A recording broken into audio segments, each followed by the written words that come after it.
প্রকৃতির এক ভয়াবহ তাণ্ডবের সাক্ষী হল সূর্যোদয়ের দেশ জাপান।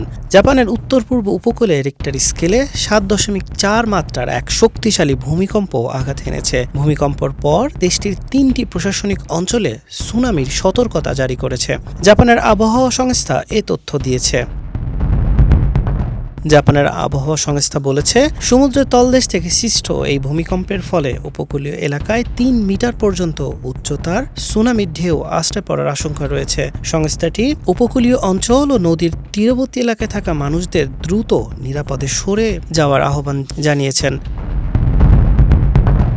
জাপানের আবহাওয়া সংস্থার দেওয়া তথ্য অনুযায়ী ভূকম্পনটির কেন্দ্রস্থল ছিল প্রশান্ত মহাসাগরের তলদেশে এবং এর গভীরতা ছিল ভূপৃষ্ঠ থেকে মাত্র ১০ কিলোমিটার নিচে। সমুদ্রের অগভীর স্তরে এই শক্তিশালী কম্পন হওয়ায় সুনামির ঝুঁকি অনেক বেড়ে গেছে। ভূমিকম্পটির তীব্রতা এতটাই বেশি ছিল যে কয়েকশো কিলোমিটার দূরে অবস্থিত রাজধানী টোকিও সুউচ্চ ভবনগুলো প্রচণ্ডভাবে দুলতে থাকে।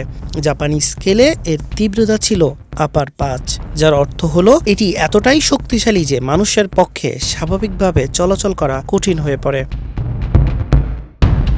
জাপানের প্রধানমন্ত্রীর কার্যালয়ে একটি জরুরি সংকটকালীন ব্যবস্থাপনা দল গঠন করা হয়েছে। জাপানের প্রধানমন্ত্রী সানায়ে তাকাইচি এক জরুরি সংবাদ সম্মেলনে আতঙ্কিত না হয়ে বাসিন্দাদের দ্রুত নিরাপদ স্থানে সরে যাওয়ার আহ্বান জানান।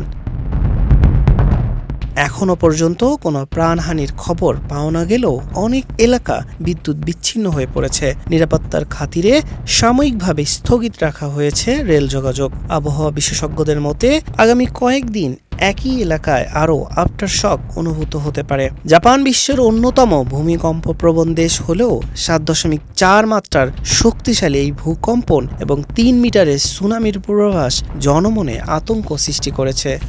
হাসান শাহরিয়ার, মানবকণ্ঠ।